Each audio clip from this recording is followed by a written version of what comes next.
Benvenuti in Sardegna, siamo a Suballoso, all'oasi felina privata. Sopra di me uno dei 33 gatti, lei si chiama Tipi Tipi.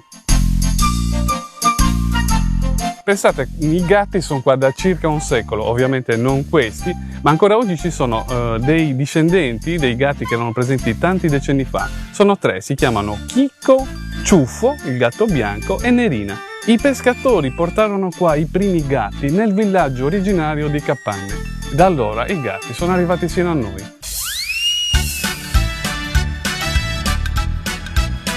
Questo è uno dei momenti cruciali della giornata, mattina e sera, il pasto dei gatti. 23 mangiano qua, sono i gatti liberi. Tipi Tipi, per te come al solito portiamo a domicilio, che è un pochino più timida e ha bisogno di un posto più tranquillo per mangiare.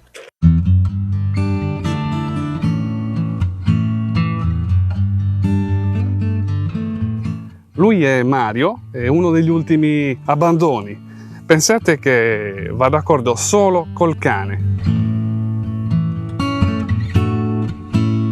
Qui tutti i gatti sono microchippati, sterilizzati, vaccinati. Io me ne occupo tutti i giorni, li accudisco. Quindi non ci sono solo le gattare femmine, ma anche i gattari maschi come me. Navigatori esperti di città, il mare ci fa sempre un po' paura. Di troppa libertà. Per me è una grande soddisfazione poter vedere arrivare turisti un po' da tutto il mondo a vedere gatti che sono riuscito a salvare in questi anni.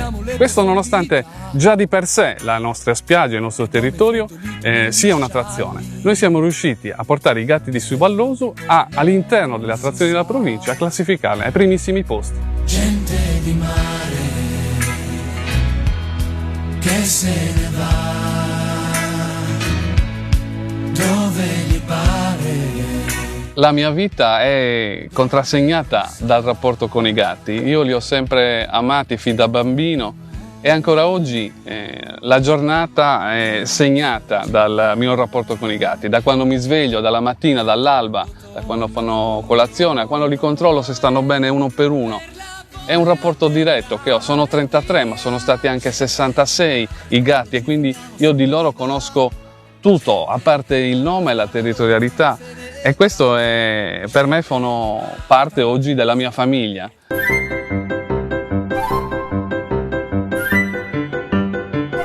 Ciuffo è il gatto bianco, è il gatto più delicato di tutti, è molto amico di Samuele, anche tra i gatti ci sono simpatie e antipatie.